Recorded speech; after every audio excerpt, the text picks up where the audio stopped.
Nou Gerard, du weißt, ik heb dus een vrouw die doet in muziek, die is violiste. En die reist nog rond met een salonorkest. En daar moet ik ook mijn standje aan bijdragen als presentator. Maar mijn eerste kennismaking met de klassieke muziek was een hele bijzondere. En dat zal ik nou eens voorlezen hoe dat gewoon is. Dat ik namelijk nog een jonkje was van zo'n jaar of 10, logeerde ik volk bij mijn tante Gitje en ome Wiert in Veendam. Ome Wiert waakte op het gemeentehuis en liep de hele dag met een ogen stieve boren om, zodat de soms de stream op de hal stond haar. Tante Gitje was een echte mevrouw, die bij haar huishoudelijke beslommenissen regelmatig op pad moest om reden. Zij was secretaresse van de afdeling van de plattelandsvrouwen. En door had ze het blijkbaar slim druk met, want als ik toen logeerde, dan moest ze volk voort en bleef ik achter in het grote huis aan het Oosterduip.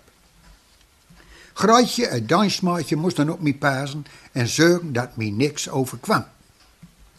Gruitje kon me roken mooi zingen. Dat vond ik tenminste. Zij zongen het afwassen altijd van die ouderwetse smartlappen. Aan de muur van het oude kerkhof. Of achter bij het stille klooster. En in die versjes kwam Huilenbult en Leende in voor. En bij tijden luidt mij dan ook de troon van verdriet over de wang. Als er weer als een avond kende zien drankzuchtig holu in de steek laten was. Of als het arme weeswichtje doodging van de kolen, omdat zij gaan onderdak haar in de vorstige nacht. Tane vond eigenlijk nooit goud dat gruitje van dat soort verdruite geluidjes voor mij zong. Tane vond dat leeg bij de gronds. Daar had geen niveau, zei ze. En wat we ons doobie voorstellen moesten, dat begreep een gruitje en ik nooit. Maar ja, als Tane dat zei, dan zult je wel zo wezen. Dat ik weer als een openbier slopen moest, vertelde Tade mij dat we soms nog Feenlust gaan zullen voor een concert. Feenlust. Op ons wandeling door Veendam was we door al volk voorbij komen. En elke maal had ik me afgevraagd wat er in dat stotige gebouw toch wel te zijn wezen zal. Ome Wiert had verteld dat Feenlust een sociëteit was. Door kwam de deftige heren van Veendam bij elkaar om een koortje te leggen, gezellig te proten, de kranen te lezen en vooral een borreltje te drinken. Oh, wat zal ik toch hier naar binnen kijken willen? En nou van oom zal dat gebeuren. Ik ging naar een concert. Tade trok hij oom de zondagskleid aan en ome Wiert draagt een stemmig zwart pak. Waar is eigenlijk een concert, ome Wiert? Vroeg ik. Hij legde me uit dat in Feenlust een mevrouw komen zal om te zingen. Nou, dat paste me net, want ik hou je wel van zingen. En ik dacht erbij aan die prachtige smartlappen van Gruitje. Nou, dat zal dan toch een schier open worden. Om half achter ging bij van huis. Deftig en langzaam luipt wie door Veendam. Ik ga veel even runnen wil hoor, maar dat moet niet van Tane. Want dat duurde niet zo als je naar een concert ging. Eindelijk liep wie bij de hoge stoep omhoog. Nou zal ik dat prachtige gebouw binnengaan. Binnenin was het een drukte van belang. Tane kreeg me bij de hand en trok me zachtjes met naar deuren. En achter die deuren was een grote zool met een hele bult stalden. Op het einde van die zool was een verhooging met een piano erop. Tussen oom en Tane in ging ik zitten op een pluizen klapstoeltje. Op het toneel verscheen meneer in een zwart pak en hij vertelde ons dat de bliede was dat wie erop moest wassen en het zon schier open worden, beloofde hij. Dat we weer achter de rode gordijn verdwenen was, kwam een ander man in ook zo'n zwart pak. Hij ging met veel touwstanden achter de piano zitten, strekte de arms uit, valde de vingers in elkaar en rekte zich nog eenmaal uit. Daar was ik slim verboosd over, want Tane wil nooit lieden dat ik me uitrekte voor anderen bijwassen. En nou deed deze keer dat zomaar op het toneel, terwijl elke een het zijn kon. Dat het zich gauw installeerd daar, legde hij voorzichtig de hand op de toetsen en begon het te spelen. Maar dat was heel wat anders als die luidjes van Gruitje.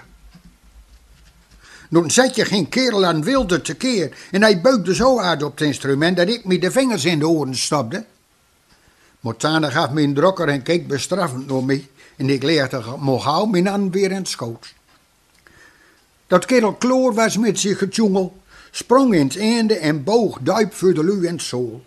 En die klapten zich de hand blauw. En nou kwam de zangeres.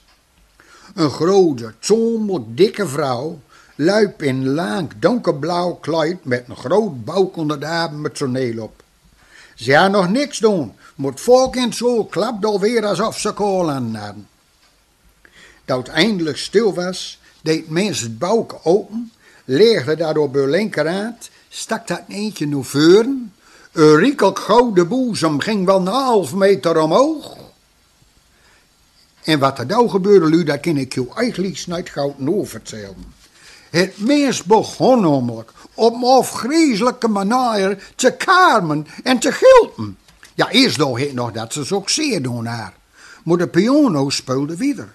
Het leek wel of hij bij de boom geluid uit te komen. Het gegilp ging huilen zet deur. Zullen de mensen dit nou mooi vinden? Het hoogtepunt van het gezang, maar dat moest wel voorstellen, was dat de zangeres met hoge lutje, hikjes en giltjes allemaal hoger opging en ik 1000 angsten uitstond dat mensen uit me kop barsten zo, waar we allemaal bij wassen. Met een lange uur nou ze de douw en oorjes met op en de mensen in het zool gingen allemaal staan en klapten weer in de hand. En de zangeres boog en boog en ook de pianospeler kreeg zijn duil. Dat het applaus over was, ging weer naar een ander zool, waarom we weer aan de gitje zo een kop koffie kochten en ik kreeg een glasje priklimonade. Toen zetje ging wie weer naar de grote zool en begon de zangeres weer met haar gegil. Het ging van hoog naar leeg en van leeg naar hoog.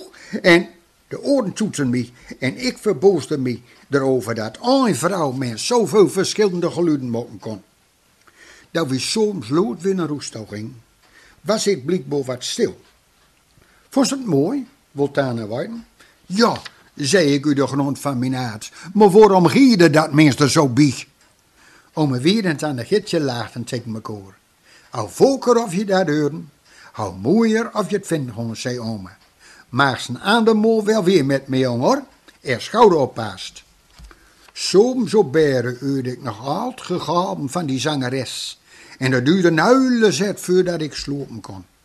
Maar de eerste steen was leeg voor mijn muzikale opvouwen. Later ben ik nog volk nog concerten geweest. Maar de meeste indruk heb ik overhouden van mijn eerste bezoek aan Veenlust. En ik ben ome weer aan de gidsje dat jouw jaren uitziet ben. Altijd dankbaar blijven dat ze mij door me ingenomen hebben.